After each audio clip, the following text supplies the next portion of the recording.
Okay, folks, let's go ahead and get going. All right, can everybody see that okay? This is the slideshow chapter 6, and you guys are Green Hill. GH? Yeah. The other one's the other section I teach at the Cumberland University. There's not like chapter 6, there's like 6.1, 6.2. Yeah, if you go down to the bottom, there'll be a chapter 6. Yeah. Okay. So, last time we left off, it's a question whether anybody will remember. Does anybody remember what we left off on? No? Any of the material at all? My last note is about positron radiation. Oh, no, we went from there. Yeah. This is probably not my most recent note paper. Well,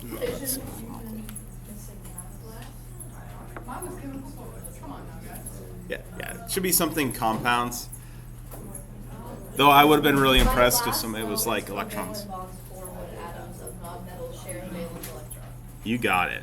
Yeah, so we're actually 57 in the case you're checking the slideshow. And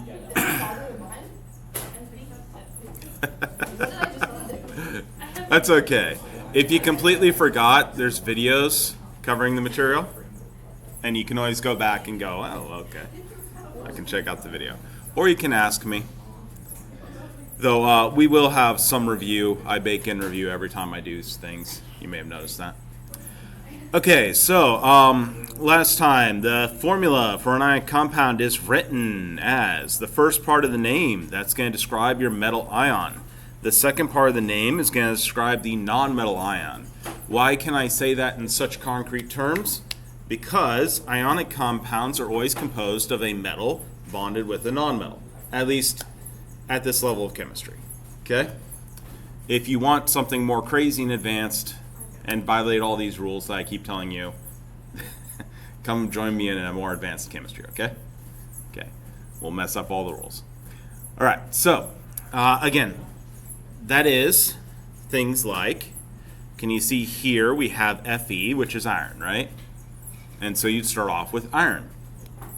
And then in this case, we're going to have a slightly special rule, which is that ones with variable charges, like iron 10, mostly the stuff in the middle, that being the transition metals, we have to actually designate the charge on them, okay?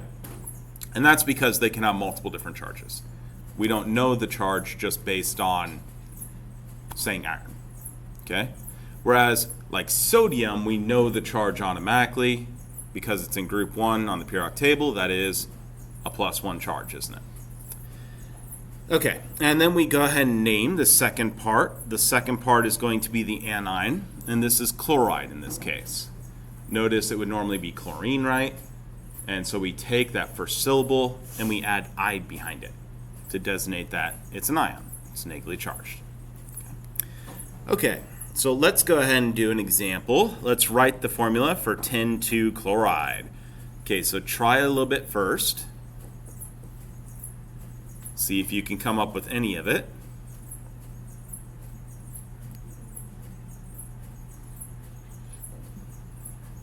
Okay. Anybody remember what the symbol for 10 is?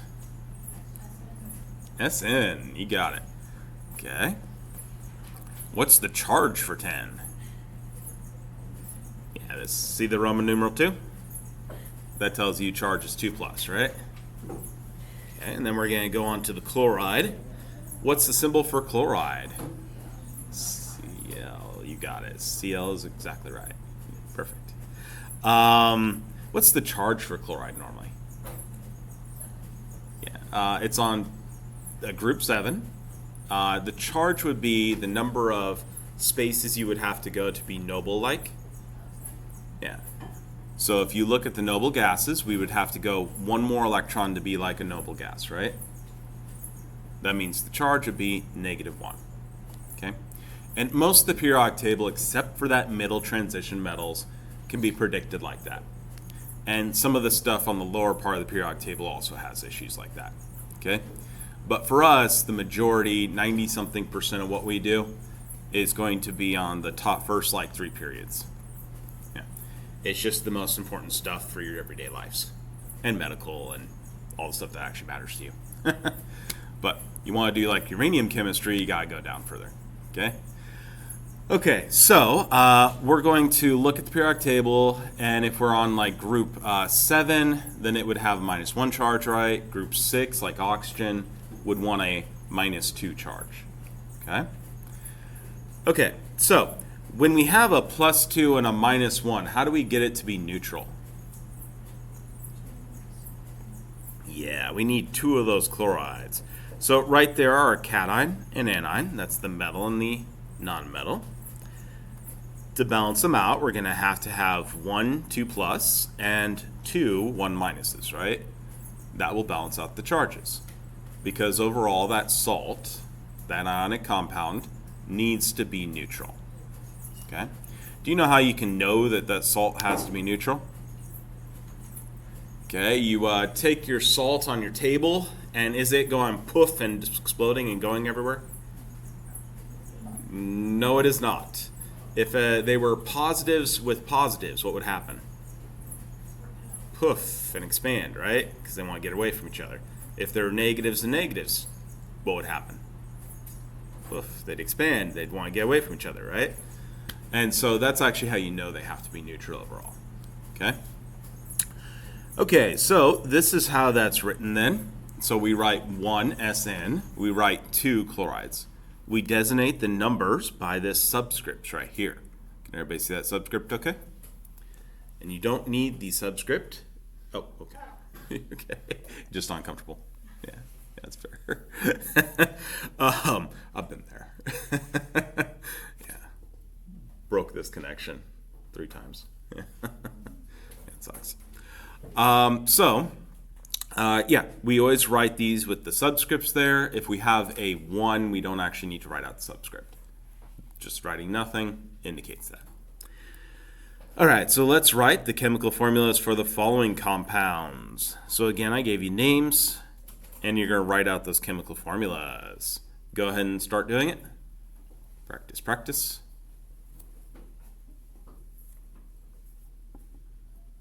Okay, give it a good attempt.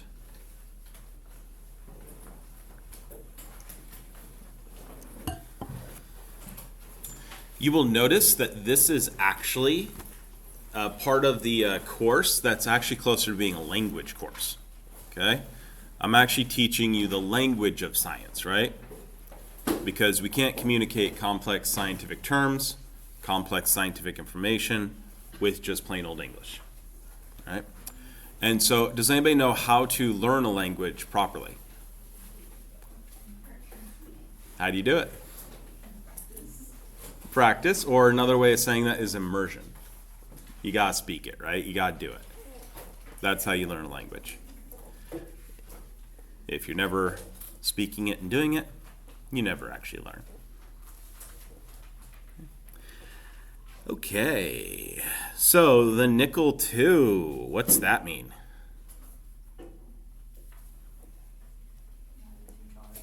Yep, you got it. Nickel 2 plus charge. And then the next one was zinc, right? So we look at the zinc there. Notice it doesn't have a Roman numeral. So how do I figure out that charge? I gotta look on my periodic table, don't I? Yeah, so I look at my periodic table, I look at that group. How many steps would it be to get to the nearest noble? In the case of metals, they would go to the left, meaning they lose electrons, because they're closer to the left side of the periodic table, right? So they can wrap back around to the previous period. Okay. Or another way of saying that is the group number actually tells you if you go out of 8. Okay. Okay, now the next one, that's a 2 plus, by the way. The next one's going to be iron. And what's that Roman numeral tell you? As a 3 plus charge, yeah. So Fe3 plus. Okay, So we got the cations so far. Now we need the anions. So our anions are sulfide. So we look at sulfur, right? And that's 2 steps to the right to the nearest noble. And so that has a 2- charge. We look at chloride, that's 1 step to the right to the nearest noble, and so that's a -1 charge. And we look at oxide, same group as sulfide, so it's a 2- charge. Okay, so once we have our ions and what charges they are, we just need to balance these. Okay? Do they still teach cross multiplication? Is that something you've ever heard? Yeah? Okay. Is that everybody? Yes? Yeah? No? Yeah, okay. Thank goodness. I've been, in the most emphatic terms, told by my other section of this that they do not teach cross multiplication in Common Core math. They didn't I feel like for me they just showed it like as one strategy, but they stopped wanting us to do it that way. Oh, weird. That's fair. I don't really. At least you have the conception of it. So, like, many of these problems you can actually do like they're cross multiplication. Okay? And that's because it's the same reason, right? When you use cross multiplication, usually you have 2 denominators. How do you get them to be equivalent to each other fastest? Well, you just multiply them by each other, right? That makes life easy. Same reasoning here. So for example, the Fe, you can take the 2 and bring it down here. And then the oxygen, you can bring the 3 and bring it down here. And then they'd both have a +6, -6, right? Okay. The only time you can't do that is where the charges are going to be equal. And that's because they need to go ahead and simplify if you can. Just like you would for a denominator, right? If you're coming up with a denominator, you'd simplify it. So the same thing here. For example, this is a 2 + 2-, and so those equal out, don't they? So we just need one of each. This in here, this is a 2 +, so we need 2 of the 1-. Can everybody see it okay? Okay, fantastic. So we go ahead and write the formulas out. And did I surprise anybody? No? Looks good? Okay. Anybody have any questions on that? Okay. Yeah, that's why the ionic compounds are always first, is the ionic compounds are actually pretty straightforward. Like, as long as you understand charges, you understand the ionic compounds, really. Okay? And that's because it's a natural factor of them having to balance out. Yeah. Okay, so this right here is an example of an ionic compound, but we have something kind of weird going on, don't we? There's an OH here, and those things are staying together all over the place. Anybody ever heard of a polyatomic ion? Have you? Oh, cool. Yeah. Okay, somebody did part of my job for me. All right, so polyatomic ions are going to be where you have covalently bound molecules that have charges. Okay? And so, for example, we have hydroxide here. That's the polyatomic anion that we're looking at there. It's OH-, and those have to stay together. If you were to rewrite this as O3H3, that is a completely different thing than saying OH3 with the parentheses right here, right? Can everybody understand that that's totally different? Okay.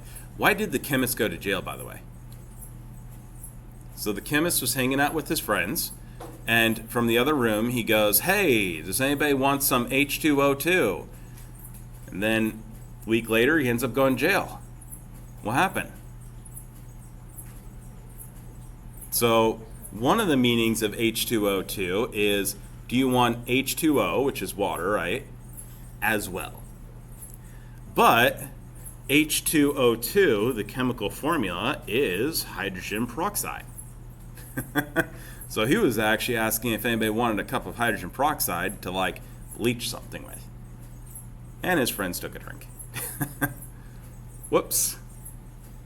Bad terminology, right? Okay. Yeah, come on. It was memorable. Okay.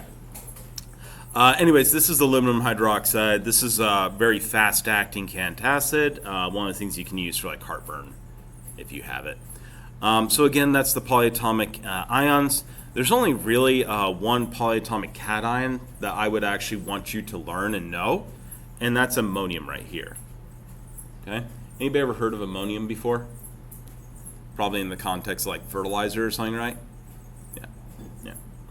Or maybe explosives if you're into that. Do you guys know why farmers have to lock up their fertilizer? No? You can make explosives and meth out of it.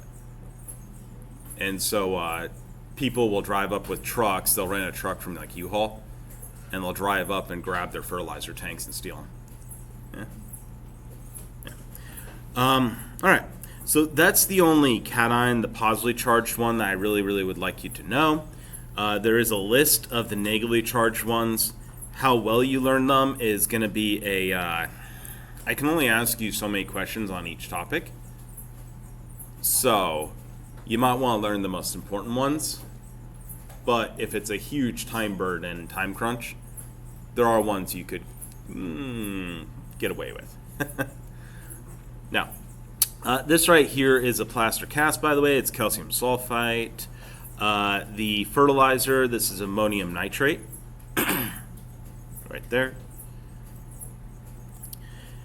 This is some of the different ones. So here we have hydroxide. That's actually a really good one to know. It's important. Ammonium, nitrate, and nitrite. You will note that you don't actually have to memorize every single one, because nitrates always have 8. They're always the one with the most oxygens. They're the most common one. Okay? Nitrite, on the other hand, has 1 less oxygen. And it's the less common one. This right here is the chlorines. You guys may actually know these ones more than you'd care to admit. They're very common in bleaches or like pool cleaners. Okay. So anyways, that's perchlorate up here. That's chlorate next with the O3. And that's chlorite. And then this is hypochlorite, literally meaning hypo, less than chlorite, right? This one here is carbonate. Yes, that's like carbonated drinks. Yeah. Or like your blood. Or like baking soda, which is bicarbonate, actually. Which is right there. Bicarbonate, or bi anything, means that has 1 hydrogen on it. Okay. The cyanide right there, yes, that's the poison, in case you're wondering. Does anybody know what it tastes like? It does. Yeah, it's very distinctive flavor. Yeah, and they need to, you need to put that poison in things like wine and stuff, because otherwise it can't mask the flavor. Acetate. Right there. Anybody know acetate? You should, because we're in Tennessee, and I was really shocked when I came down here, and you guys put the damn acetate in everything, all the freaking time. Oh, do you want some potato salad? Let's put some acetate in it. Do you want some coleslaw? We'll put acetate in it. Do you want some barbecue sauce? We'll put acetate in it. Nope, it's not. Well, mayonnaise has acetate in it, yes. Vinegar. It's vinegar, yeah. Like everything around here, right? Vinegar and everything. There's southern food that doesn't put vinegar in everything. No, I actually don't mind it as much. Yeah, people put. Yeah, it's quite. Yeah, yeah. Now, not all barbecue sauces have vinegar in it, but most of the southern barbecue sauces have vinegar in it, yeah. Some of them are pretty good, yeah. Texas doesn't have as much vinegar, but it does have some. The Kansas City one also. Ketchup is also a vinegar one, so. And I don't mind the vinegar as much. It's more that it's just like everywhere all the time in excessive quantities. I as it should I don't be. know. Is it excessive? I think it's just good enough. Maybe if you grow up with it, right? Have you ever had deviled eggs? Uh-huh. Which ones of these are the important ones? The ones I've covered so far, except for this right here, is probably the least important of the ones we've covered so far. Yeah, the chlorine ones are typically not as important.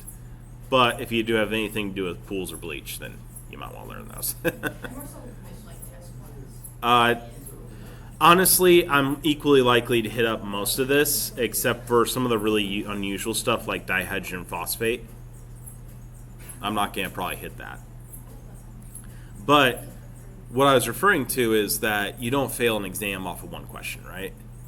Yeah, but I like those ones. That's fair. So we need to be memorizing the formula for the name. Yeah, you need to understand what the formula in charge is. You don't have to have it perfectly memorized, you just have to be able to come up with it. Yeah, you can take some time to do it. You could also put it in notes if you wanted. And when I used to have to memorize them as a student, I'd actually just load it into my memory like the 5-10 minutes before the exam and just take my scrap paper and write it out at the beginning of the exam. Yeah.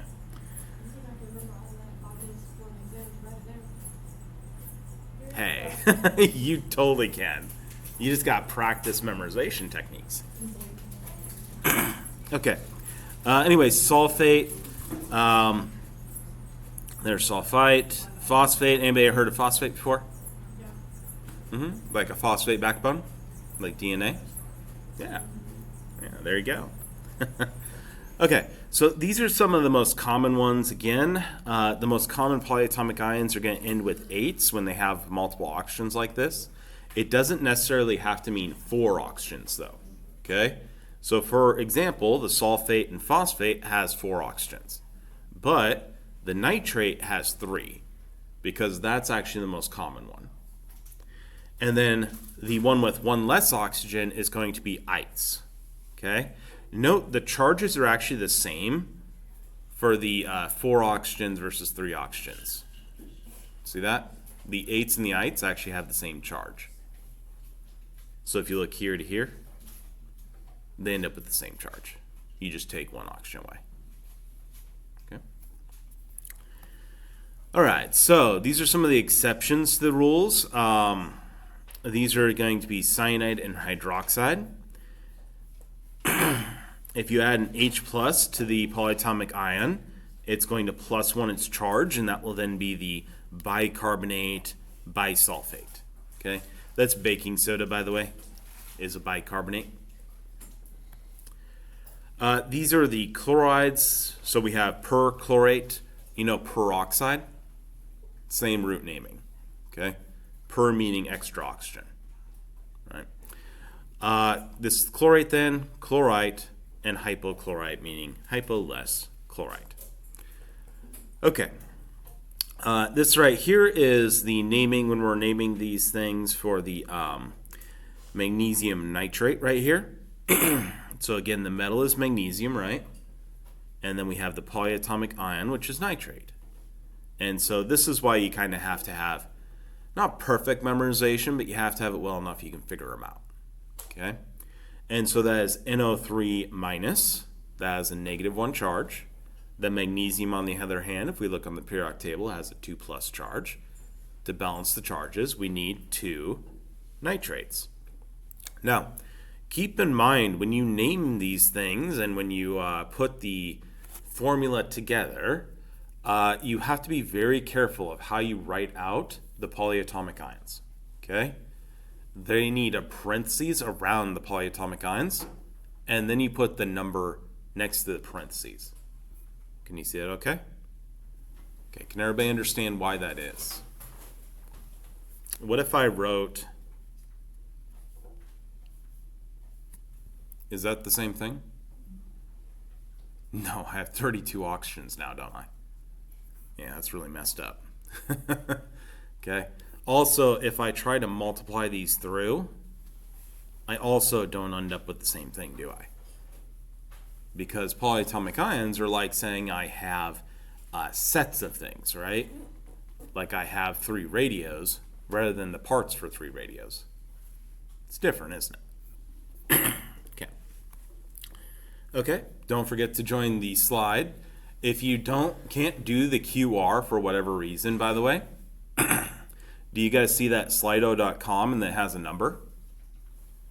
So if you go to slido.com, you can actually type that number in, and it will just automatically connect to you like that. It's actually what the QR code means. Okay. Everybody ready?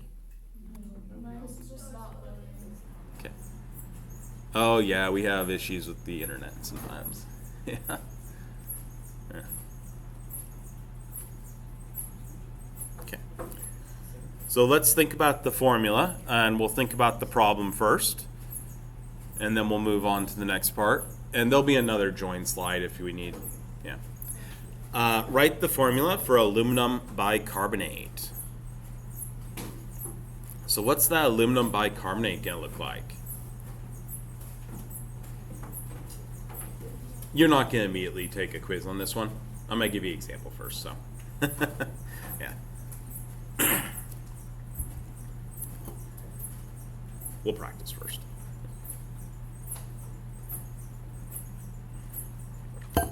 Though I should increase my expectations. I should totally do that. You guys should master. We're ready for the exam. Right.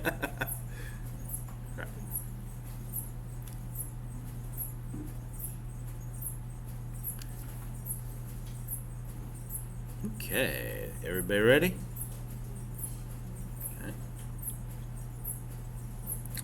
Okay, the first thing we need to do is the metal, right? What's that metal?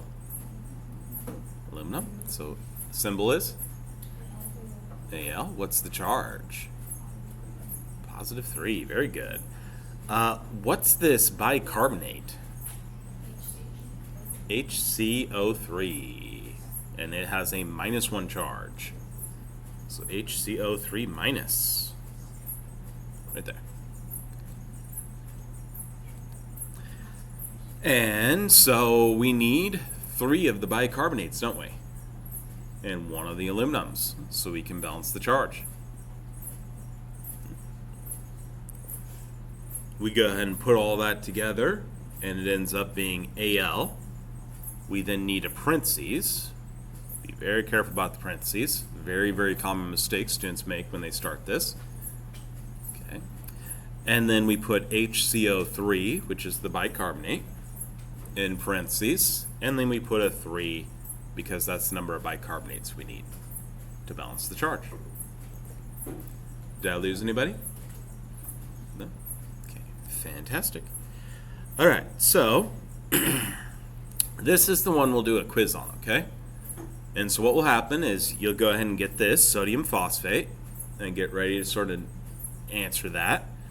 I'm gonna basically stay on this for a little bit and go, does anybody need more time to get that sodium phosphate written down? Does anybody need more time to get that sodium phosphate written down? No? Okay. Okay. And then I'll go to the next one, which is the join slide. So then people can join if they still need to join. If you've joined for the class that day, you should be joined up and it should automatically pop up each time. Okay? Again, if the QR code is not working well, you can always do the slido.com and put the number in. Okay. Some of these classrooms, the screens are not particularly bright enough to overcome, right? If anybody's interested, I have 4 different classrooms with completely different setups that do not detect the same at all.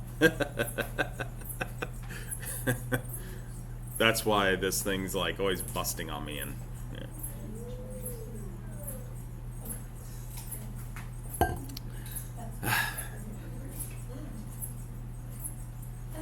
Right.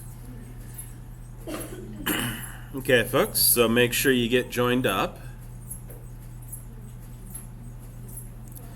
And what I'll do is I'll go, does anybody need more time? And I'll give you a reasonable amount of time, usually a minute or 2. And then we'll go on to the next thing. Once we're on the quiz, you'll only have 15 seconds to answer. So you'll have to be quick. Yeah. Well, that's once I get to the next page. We have 15 seconds to answer. Huh? As long as the participation is good and you guys are actually making a real effort, I'll just do attendance. Yeah. Again, as long as the participation is good and you guys are making real efforts. But can everyone see that my answer was wrong? No. Yeah. They'll just see a percentage layout. Yeah. Yeah. And there will be a ranking of who answered it fastest, the top 5, but yeah.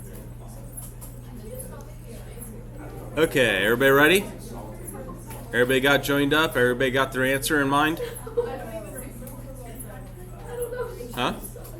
Anybody not joined? Anybody don't have an answer ready in mind? Yeah, the sodium phosphate, writing the formula. Okay. Okay, I'm going to go on to the next one. Now, it does look like I only have 14 people, so you might want to double check your phones on here or your computer or whatever. Okay. Everybody ready? Set. Go.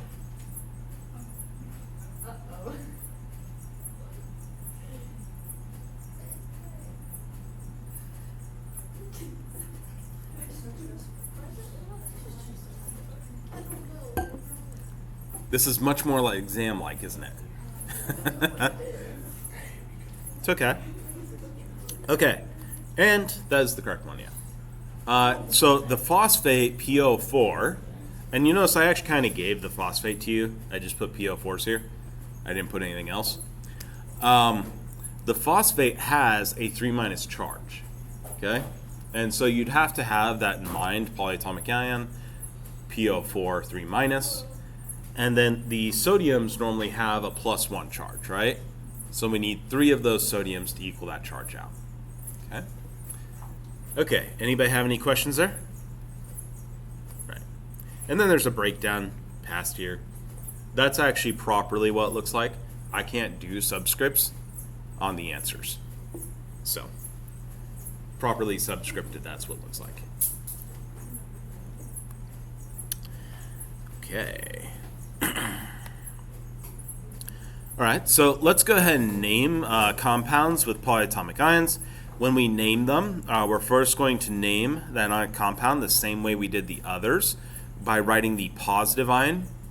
Usually this is the metal. Mm-hmm. I'm sorry?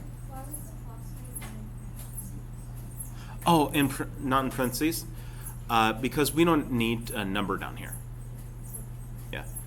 So technically the number would be 1, but we don't need to write that. Yeah. And so we got to drop the parentheses. Yeah. Did that make sense? Okay.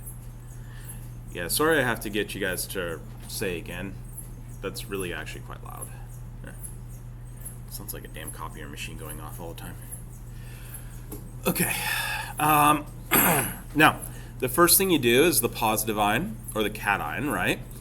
And that's going to usually be a metal. But there is one exception I've given you, right? And that's ammonium, okay? So it could be ammonium or a metal. The second part is going to be writing the name of the negative ion. And in this case, there'll be a polyatomic negative ion, right? And so you will have to have some recognition of the polyatomic ions, though when you first learning it, it's good enough to be able to recognize them, because basically all the problems I'm going to give you are going to be things that are multiple choices, and the homeworks in and of themselves are going to give you a fair amount of practice. So you will pick up quite a bit of it just from homework. Okay? You'll have to see whether you need more supplementation from the flip cards. Personally, I had it about 70% down just from homework when I was your guys' case, the undergraduate. But that's not an indicator for anybody and anything, because I'm actually terrible at languages, but pattern recognition I'm very good at. All right. So again, these are the sulfates, phosphates, and you see that we equal the charges here, and so on. These are some different polyatomic ion compounds, and their actual medical uses are right here, which you may be interested to see. Okay, in case you're ever wondering what something is composed of, that's mostly it, right? It's not like it's the only possible dental SMIT, and it's right there, but yeah. Okay. This is a very, very common antacid, by the way, or the calcium bicarbonate is also a common. Okay, so select the correct formula for each compound. We have aluminum nitrate. Which one is that?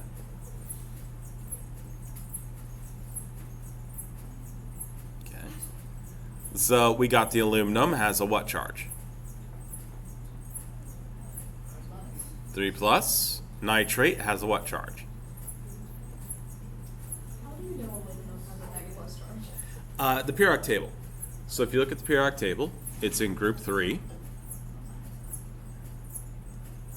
Do you see it on group 3? Yeah, I thought it was like how far away from the note. Yeah, that's It is. So on group 3, the fastest way to get to a noble gas is going left. Oh, I see. Yeah. Okay. Okay. Yeah, so if you go 3 spaces left, you'll wrap around. But then how do you know the charge of nitrate? Nitrate, you kind of have to semi-memorize. Yeah. That one, there's not a super easy way to get the charge.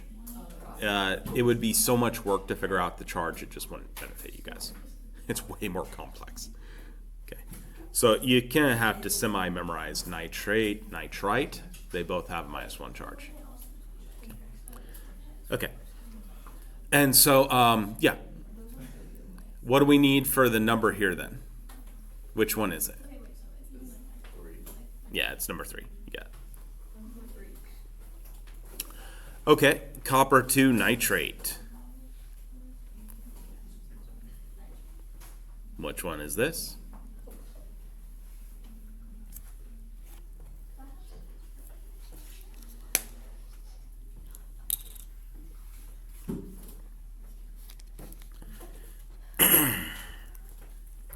Okay, what's the charge with copper? 2. Nitrate has to be what charge again? Because we just did it.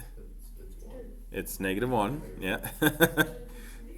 Okay, so there'd be 2 nitrates. You got it. Right there. Yeah, for the transition metals, the Roman numerals always gonna tell you. Yeah. And unfortunately, those ones cannot be easily predicted by periodic table. And it has to do with the introduction of d orbitals, actually. Yeah, that's why it gets messed up there. Yeah. I know there's a lot of these things I don't really give you guys the reasons for. That's partially because we just don't have time to go into all the reasons for everything. But if you do want the reasons, I can give them to you. Okay, iron hydroxide. Which one's that going to be? You got it. 3. Hydroxide has an OH minus, doesn't it? The iron has a 3 plus charge, and so you need 3 of those. Okay, and now we go 10 for hydroxide. So if hydroxide has a -1 charge, how many hydroxides do you need? Yeah, you guys got it. Yeah. Okay, fantastic. All right, let's name the following ionic compounds.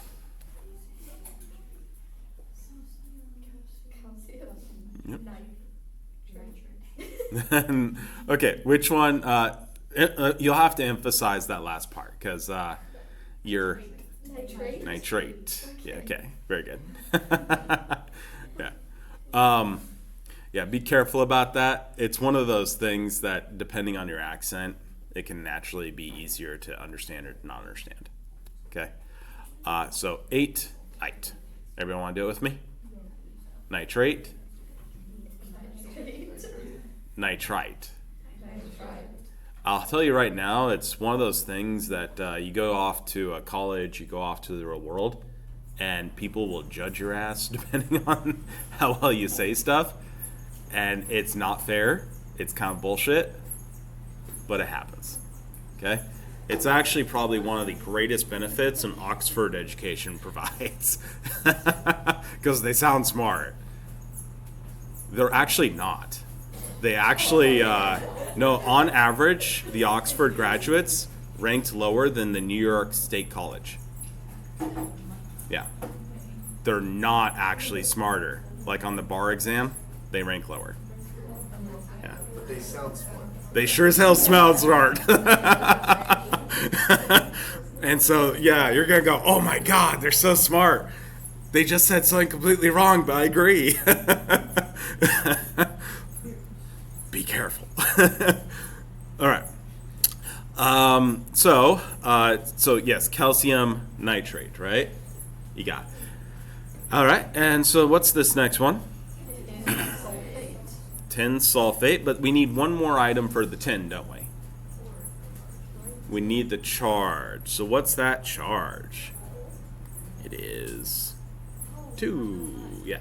The sulfate has a 2 minus charge. And so it equals the sulfate's charge, which is 2. So it's a 2 plus. So why is it? Yeah. Yeah. The tin? Yes. Okay. So these have to counterbalance each other. The sulfate has a -2 charge. So to equal that -2 charge and make it neutral overall, the tin has to have a +2 charge. But 2 on here is 3. Yeah. Huh? And on the periodic table would have a +3 charge. Yeah, that's where you get down in the bottom. And the tin actually has a variable charge. Tin can have multiple charges. Yeah. Yeah, basically just anything in group 3 below aluminum, it's going to have variable charges. Okay. Think of that metalloid line. Remember the metalloid line? That's kind of the dividing line where things stop following the charges as well. Okay? Things get messier. Okay. Tin 2, sulfate. Now, let's go ahead and try some more ionic compounds. Let's name these ionic compounds right here.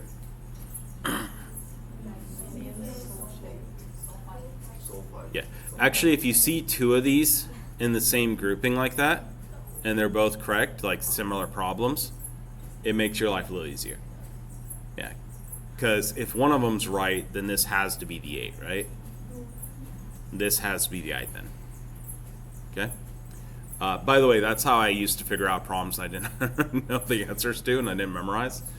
Is I just go through and they have to give you answers. They have to give you information in a test, right? Yeah. Okay. So the sulfite, and so that is what altogether?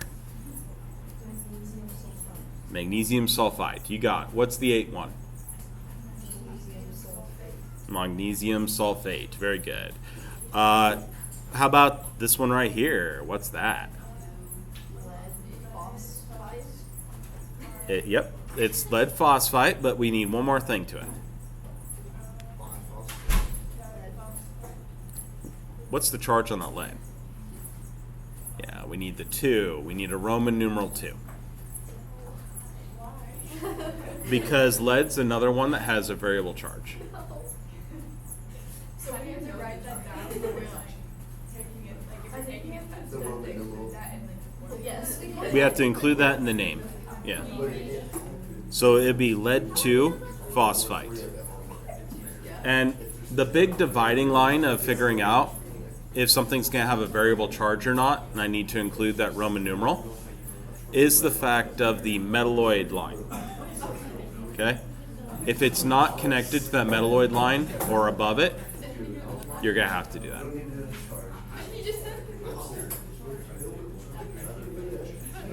It has to be equal. Must.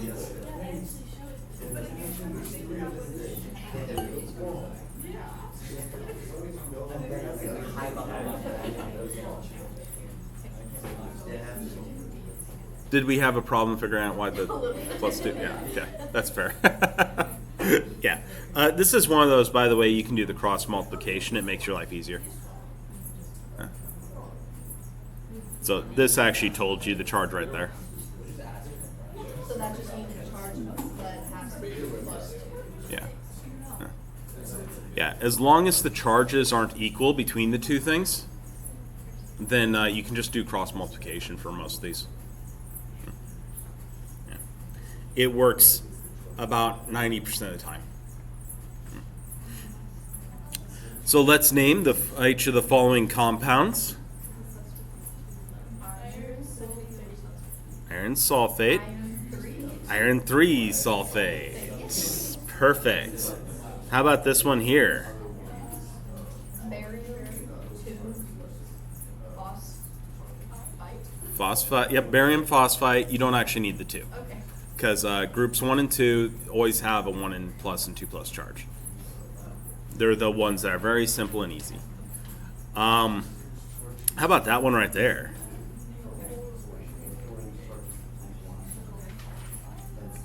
Nickel carbonate. Nickel carbonate. You got it. But we need. What's the charge for the nickel? 3. Okay, voting 2, voting 3. What? Vote 2. Vote 3. I don't know. Vote 1. Running away, terrified of voting. Okay. Okay, it's a 2. It's nickel 2 carbonate. Okay. All right. Okay. Yeah. So the polyatomics, you do have to semi-memorize the charges and the formulas for. Okay. Did we have a question? Oh, no. You got it? Okay. Okay. It is one thing that really, you're really going to have this sink in when you start practicing. Okay? It is a big thing where, like, it's like a language learning class. You are never going to quite get it until you practice it. Okay, let's talk about molecular compounds now. We've kind of hinted at molecular compounds so far because of the polyatomic ions, but these are going to be where we share the electrons. So in ions, we had one take the electron from the other, right? And in this case, we're going to have them share those electrons. Okay. Okay. Now, in these molecular compounds, we're actually going to need prefixes because we don't have a nice, it has to equal out the overall charge. There's not going to be charge differences. There's not going to be a +2, -2. That's not going to happen. Okay? And so we will actually have to indicate in these names how many sulfurs there are, how many oxygens there are. You kind of knew this already. Everybody's heard carbon dioxide, right? Okay? Okay. And so that was actually the naming for carbon dioxide, isn't it? Carbon with 2 oxygens. Okay. Anybody ever heard of carbon monoxide? Yeah. And that one has how many oxygens? 1. Like monorail? Mono. 1. Okay. And so molecular compounds happen when we have 2 nonmetals typically. They're going to share the electrons to form a covalent bond. They're going to happen because both of the nonmetals hold on to their electrons reasonably well and won't let the electron get pulled away from them completely. Okay? The valence electron is going to be shared by nonmetal atoms to achieve stability. Molecule will form when 2 or more atoms share electrons. Bless you. When a molecular compound, you'll first put the nonmetal in the formula, named by its element name. The second nonmetal is named by the first syllable of its name followed by "ide." So again, you do use the "ide" at the end on the second one. Okay. When you have more than one of a species, you'll have to use the prefixes, which are right here. Mono means 1, like monorail or monocycle, right?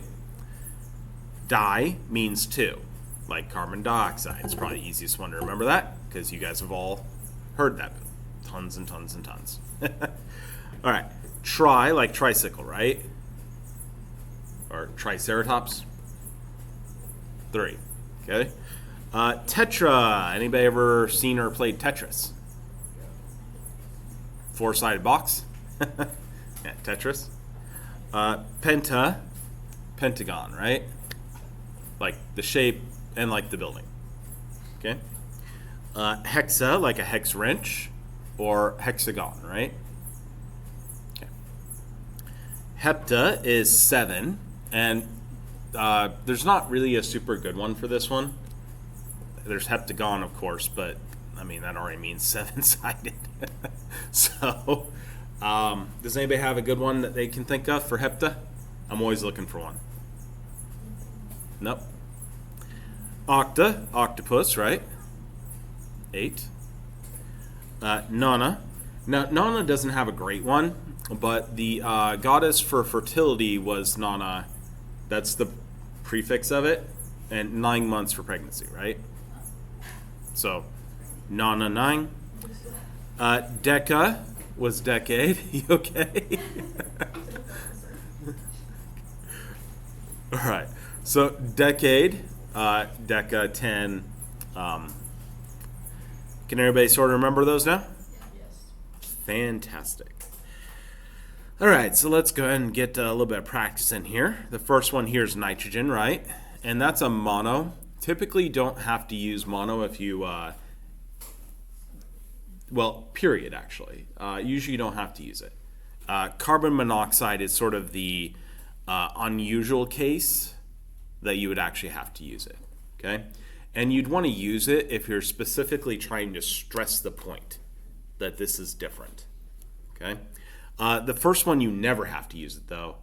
And the second one would be the where you would want to use it if you want to, okay? If you have to in that case. Okay, nitrogen dioxide, di meaning 2, right? Okay, and this one's trioxide, nitrogen trioxide. And again, notice we did not use the mono there. Okay, so the number of oxygen atoms is going to be indicated by the prefix. Notice the O and O or A and O. If they appear together, you're going to emit the vowel. The first vowel is going to be emitted. Let me get a deal real quick. I'm actually coming off a cold all weekend, so I'm still having a lot of stuff. Excuse me. Okay. Now, in most molecular compounds, the first prefix is always emitted. The second prefix, if it's mono, is usually emitted. Okay? And so nitrogen oxide, correctly stated, is nitrogen monoxide. Okay? You will actually see people use nitrogen oxides to indicate that you have some form of nitrogen with some amount of oxygens. Okay? Anybody ever seen NOx? N-O-X? No? Oh, that's good. Nobody street races.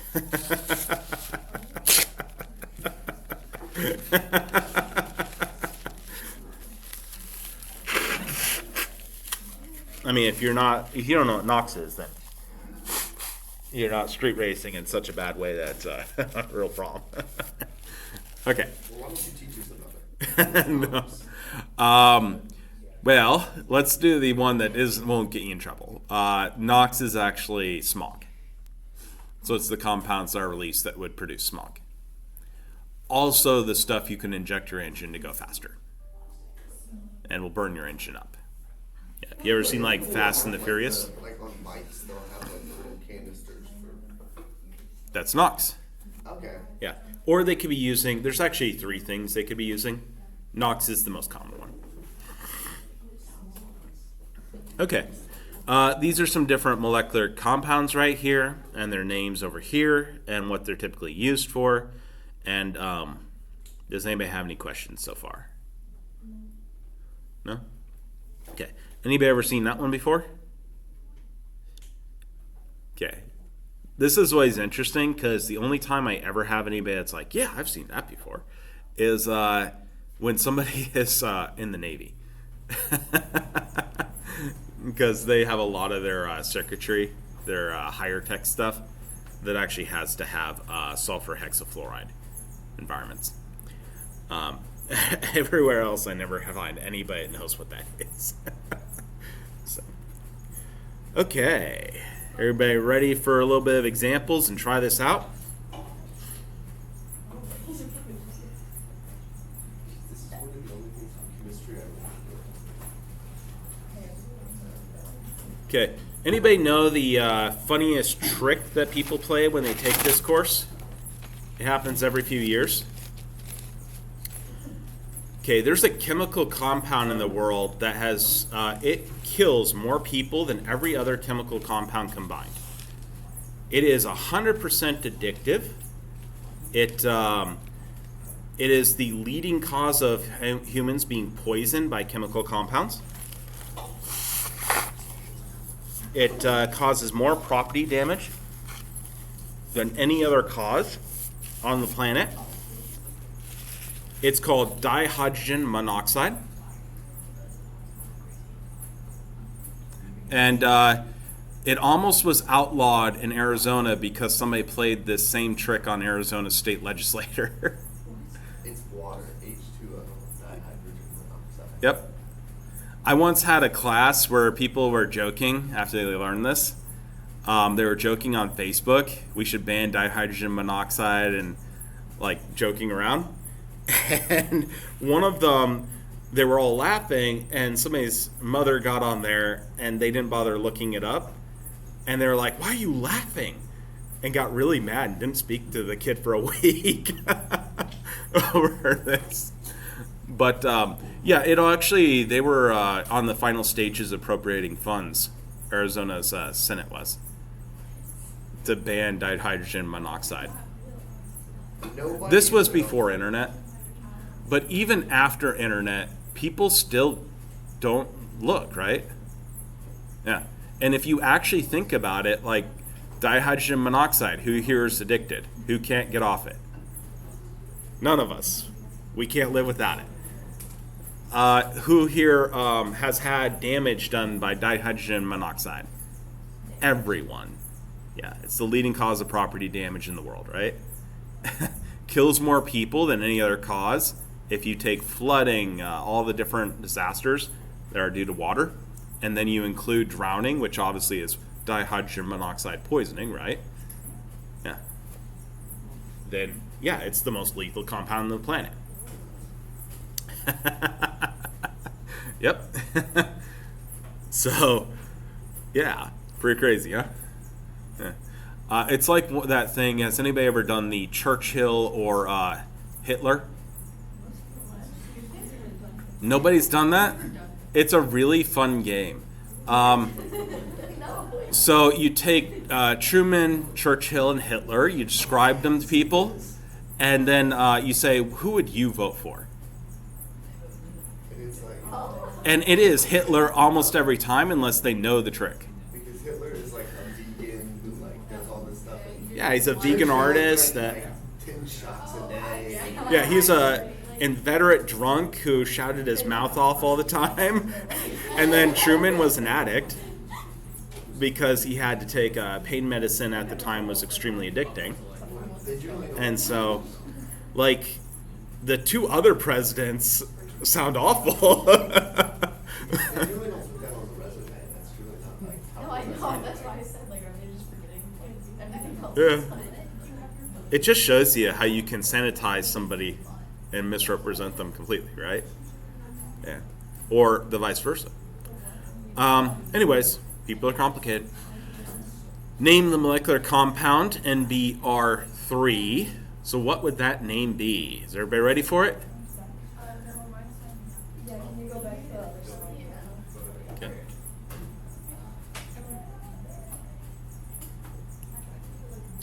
So NBR3, have a name in mind that you think it is. We have 15 seconds to put an answer in. Ready, set, go. It's not showing up.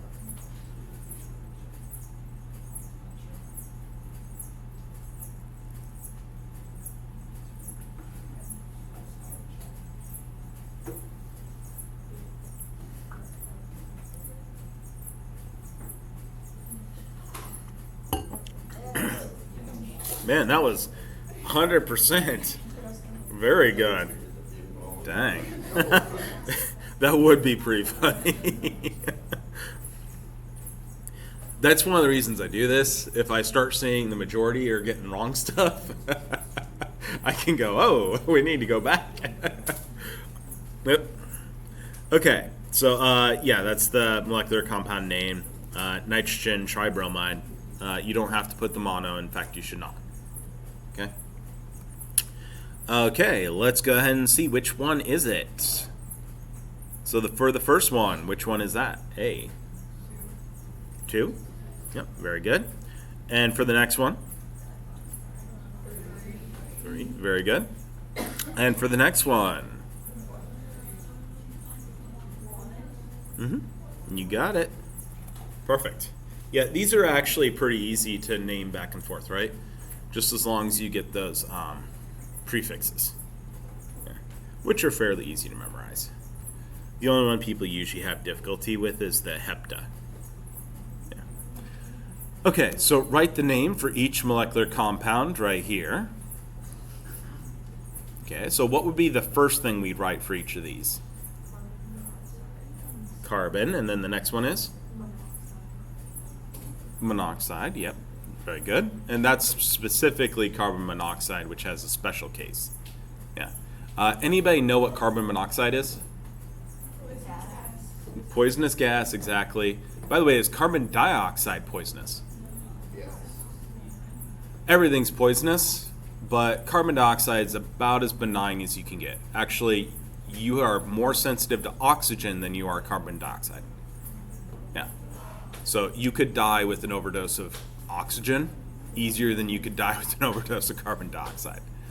Carbon monoxide is poisonous because it actually binds to your blood. So it binds to your hemoglobin. And does anybody know of suicide through car? Where people take them in the garage and put the tailpipe connected? Do you know how easy that is to do these days? People forget that their cars are just with like the button start and Yeah. leave it like in your garage. They do, and it is incredibly difficult to actually die from it. Yeah, yeah, it's incredibly difficult, yeah. It takes somewhere on the order of like 12 hours nowadays, as long as you have a functioning catalytic converter. So one of the things the catalytic converter does is it converts carbon monoxide into carbon dioxide. And carbon dioxide does not bind to your blood. So it will suffocate you if you are in there long enough, but as soon as somebody raises the door, you'll come back conscious, and then they'll go, "What the fuck were you doing?" So you would need like Yeah, if you were to try to do that and you actually wanted it to succeed, you would have to get a very old car or take out the catalytic converter and destroy it. With the catalytic converter, you are essentially not going to be able to do it. Yeah. So cut your cat. Yeah, yeah. Now, the funny thing is, that actually happens a lot now because people are cutting catalytic converters out and stealing them because they're worth like $200 to $400. And so this is actually becoming a danger again. Which is, now if you have a gas heating, by the way, carbon monoxide is actually a danger as well. Yeah, yeah, and you should have a carbon monoxide detector. Anyways, carbon monoxide. How about the next one? You got it. Dinitrogen monoxide or dinitrogen oxide.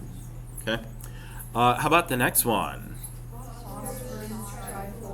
Perfect. How about the next one?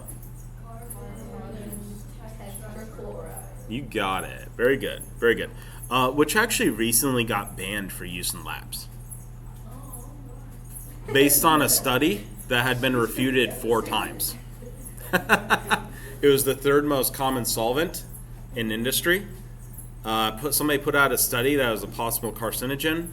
They've studied it 3 other times since then. All 3 times they disproved it. And the metadata study also showed that that study was incorrect. And the federal government still banned it. The effective ban is this next year. Yeah. so we can still do it in chemistry. Technically, yeah. By the way, do you know what else is a carcinogen? Yeah, everything is right. Trees. Do you know that? Yeah, trees. Sawdust is a carcinogen. Yeah. So, beware. Dun dun dun. All right. I feel like Tennessee would really have problems if we went ahead. There's a lot of trees around here. All right. Let's write the formula for the molecular compound diphosphorus pentoxide. So what would this molecular formula look like? P2, very good. O5, very good. Fantastic. All right, so let's write the correct formula for each of the following. Phosphorus pentachloride. What's that look like? Cl5, very good. Dinitrogen trioxide. Very good. Sulfur hexafluoride. Yeah. What is hexa again? 6. Okay, very good. All right. Okay. Now, so ionic or molecular, how do we figure out which one's which? Well, ionic always has what? A metal with a non-metal. How about molecular compounds? What do they have? Non-metal with a non-metal. Yeah. So if it has a metal in it, then it is ionic. If it doesn't have any metal in it, it is molecular. There you go. Okay. By the way, these rules do get violated if you go advanced enough chemistry. But we're good for now. This is the flow chart, by the way, in case you like pretty colorful flow charts. There you go. Everybody go, ooh, so pretty. Okay. Almost useless for most people, but there you go. It's a pretty colorful flow chart. Identify each compound as ionic or molecular. Give its correct name. So is this first one ionic or molecular? Molecular, and its name is? Sulfur trioxide. Very good. This one. Ba is a metal. Yeah, so that one has to be ionic, and its name is what? You don't need to use the dye. Barium chloride. Yeah, so the ionic compounds, because they have the charges, you don't need to tell how many of each thing there are. Yeah. Okay, how about this one right here? Yeah, it's ammonium, isn't it? And so that one's ionic, isn't it? This is one of the few cases where you can have an ionic compound without a metal. Okay? It's the only case I've taught you. It's the only case you have to remember. The single ammonium. Yep, and that is indeed phosphate. You got it. How about that one? Ionic. Perfect. And that's name is? Copper carbonate. Nope, you don't need any dyes or anything. You do need a charge though, right? What's the charge for copper? Is it a 3?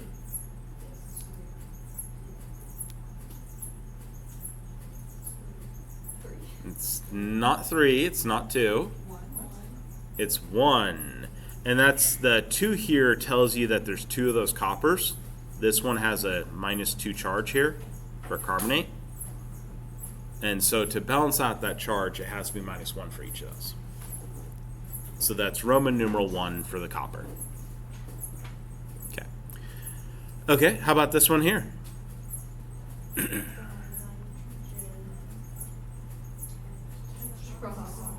You got it. Yeah, dinitrogen tetroxide. Okay. Very good.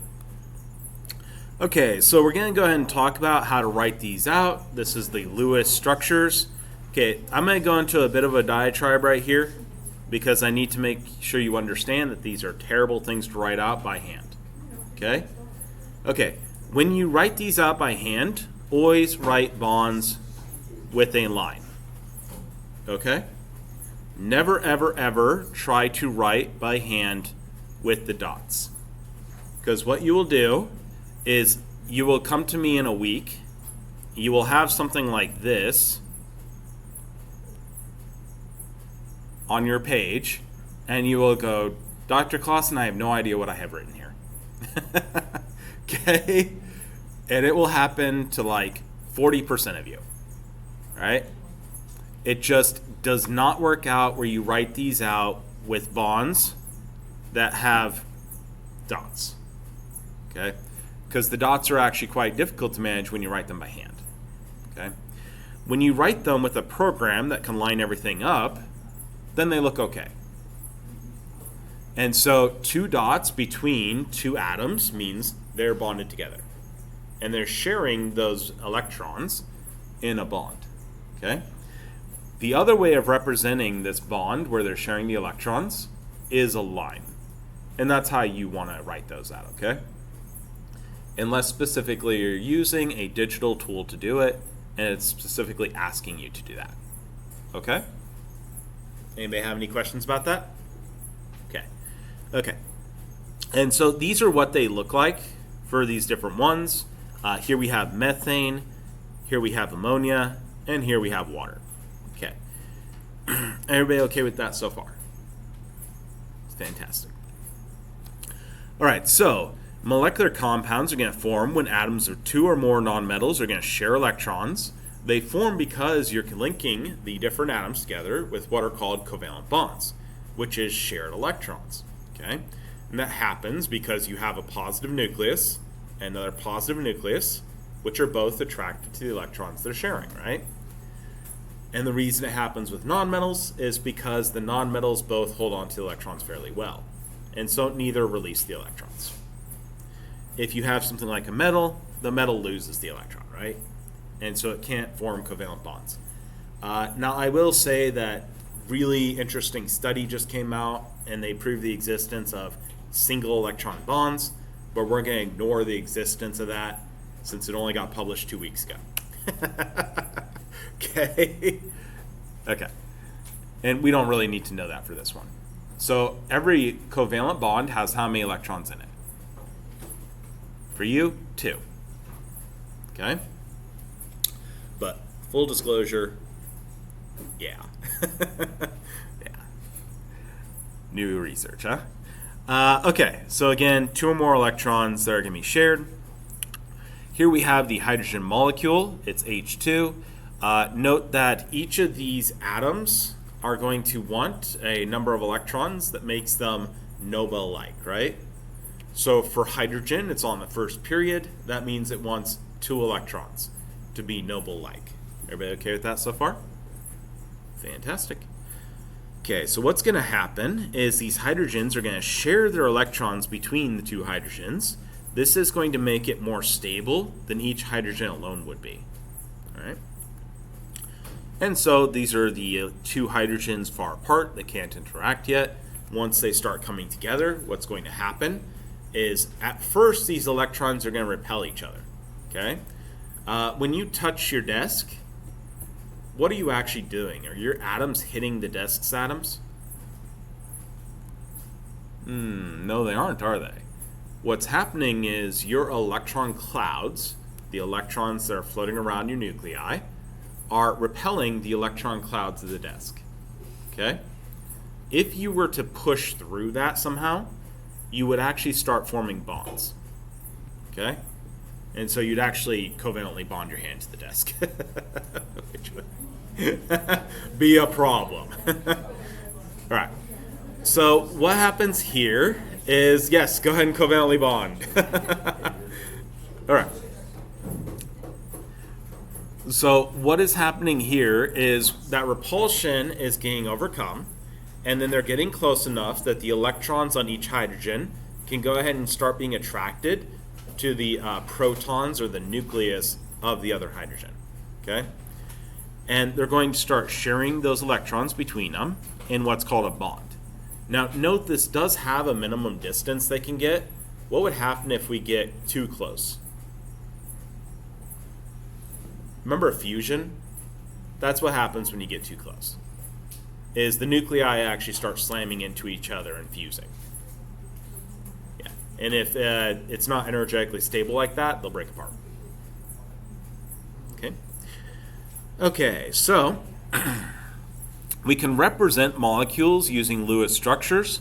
This is going to account for all the valence electrons of all the atoms, and they're going to be arranged to give you what the book calls octets, and is a very common terminology in intro chemistry, but I absolutely hate the terminology. Okay? Octet means 8, right? On periods 2 and 3, this works pretty good. And the reason it works pretty good is how many spots are there on periods 2 and 3 for elements? If you just count from left to right. There's 8. And so really what this is saying is a noble-like configuration on periods 2 and 3, right? Now, most of the mass of the universe actually exists on periods 1 through 3. So, fair enough. But keep in mind that hydrogen wants 2 electrons. Everything on periods 2 and 3 wants 8 electrons. Because they all want to be noble-like, right? Okay. Okay, everybody's okay with octet? Okay. All right. You all have a, I got 1 minute, don't I?